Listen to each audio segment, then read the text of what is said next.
Hi, I'm Kevin Quigley, and welcome to Tarot Off the Cuff. A native of New Orleans, Gina Thies loves writing, talking, and teaching about topics that concern tarot readers. She's the creator of the Tarot of the Moors, a unique and gorgeous deck that I'm sure you're going to want to check out. Hello, subscribers to Tarot Off the Cuff. I am Gina Thies, and I'm here with another awesome video for you. And I'm going to do a quick shuffle with my deck here. And the card drawn is the Knight of Wands. The deck that I'm working with this time around is the Fantasy Showcase Tarot. And this tarot deck was when it was created, a collaborative effort for a different artist. And the Knight of Wands was, the artist for that one is Wendy Fletcher Pini, Pini. So Knights are really interesting, as is most court cards, right? Court cards, especially for the novice student, are always the difficult part in learning tarot, even for seasoned readers as well, because I guess I would say it's challenging to figure out if it's dealing with a person, right, or a situation, which could also be represented by court cards. I created a deck in which my knights are called emirs, emirs. But anyway, so Knight of Wands, knights. I think of knights as being a person that represents loyalty, and as in terms of personality, you would get more of a loyal type. But what's interesting about this also is I've been thinking a lot about dealing with different types of personality types, and considering where we are today, if you're watching this, probably post-pandemic or at the near end of where most people are vaccinated. And nights bring about change. And I look at all the changes that we've recently gone through. And so when a knight shows up in a reading, there's typically some sort of duty, some sort of loyalty, some type of change. And I look at it as there's an action, because to me, knights represent the thing to be done. And so what are you going to be doing? So in readings, how readings are often designed, right, or should be, there's some type of what should I do, or what is to be in a situation. And so the knights can represent what the doing or the action, let's just call it the action, that needs to take place, or the commitment or lack thereof, right, in terms of committing to an action. And so you could be tracking along just fine. Night shows up and there's a course change of heart, change of mind, or change in the action. And the speed as to which these changes take place could be represented or suggested by the suit in which the knight is a member of. So say, for instance, wands and swords could represent a much swifter action or change of course than a cups or a disc, also called pentacles, would be.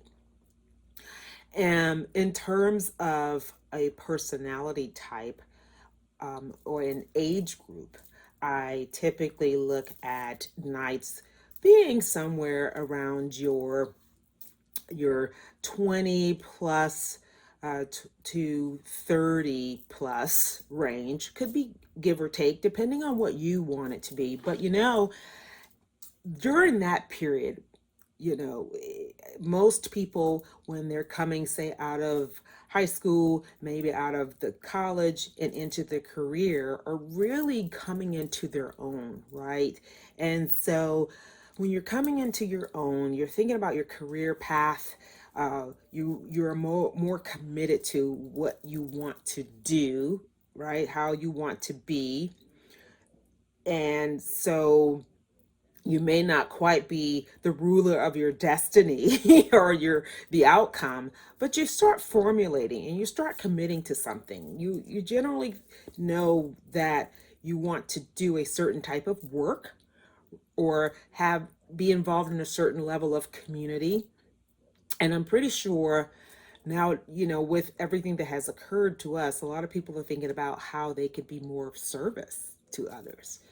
And that night energy is definitely about the service because they're loyal to a particular ruler. I was doing some research around knights for a tarot class and really understood them in terms of the militaristic order that really tarot is built around rulership, right? We may think of royalty, but it's really the order and the rankings. And so, what do knights really do? Well, knights are trained for battle. They're trained killers, right? And so people love when knights show up in the reading.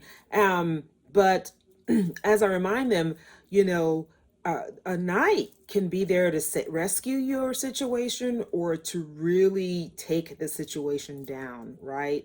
Uh, be in a position to defend something. So you can look at what the circumstance in the reading is, the storyline, to determine what their role is.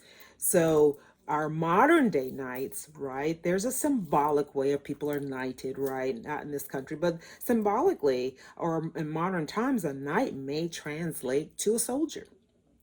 But they also had lands. They were awarded lands, and they had their own tribes or clan that they brought into underneath the royal umbrella, right? They were committed to that. And so I would almost say that the equivalent of a knight today would probably be a very high cabinet member under the way that the U.S. works, or possibly even a governor, right?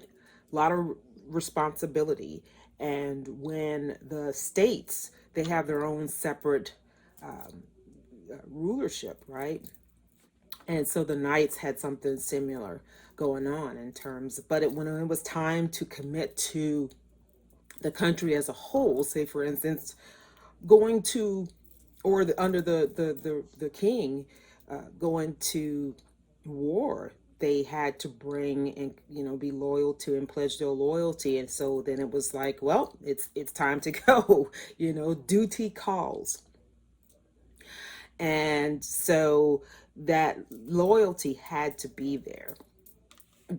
They always had to be ready, even if you never knew when something was going to pop off in terms of a dispute. And so they always had to be prepared at any moment's notice. So constant training probably was I'd say, knowing, never giving up your skills, never getting lazy, never relaxing those muscles. So there's a constant preparation, and you think about it, or they had to go through some sort of training to be very, very good at battle. And so when we look at that in terms of what does that mean when it shows up, or suggest when it shows up, there may be a preparation for what you intend to achieve. So if you are, for instance, in a reading, want to know, what am, I've had clients like, what do you see? What am I doing? What's my future like? Or what's in store for me? Or those types of questions you may get. And a knight shows up and I talk, and it speaks to me, and I ask them, well, what are you prepared to do? What are you preparing for? What do you see your journey as? What journey are you currently on? And why you feel stuck, or why you feel like you're not achieving something, and that comes about if a knight shows up. It's like you are obviously preparing for something. So what are you committed to, or what are you willing to commit to and be loyal to get you to your sense of success, whatever that is? So you know, being loyal and committed to something, and it takes motivation. And so at the end of it, what you're really trying to decipher and pull out is what level of motivation and what level of willingness to change that a person may have. So basically, that's what I have for now. I appreciate you guys listening to me. Post your comments. I am always reachable through Facebook, Facebook Messenger. Subscribe to the channel. Kevin Quigley works really hard pulling this all together. And so if you subscribe, if you like it, please make sure it is known. And remember to share it, okay? Until next time, see you soon. Hi, thanks for watching. This is Kevin Quigley with Tarot Off the Cuff. If you can take a second, click the subscribe button down below. That'll let you know when a new video is posted and you might want to jump over and watch it. If you hit the thumbs up for the videos that you really like, that will help spread the word so new people will find Tarot Off the Cuff in their feed, and that helps the channel grow. That would be great.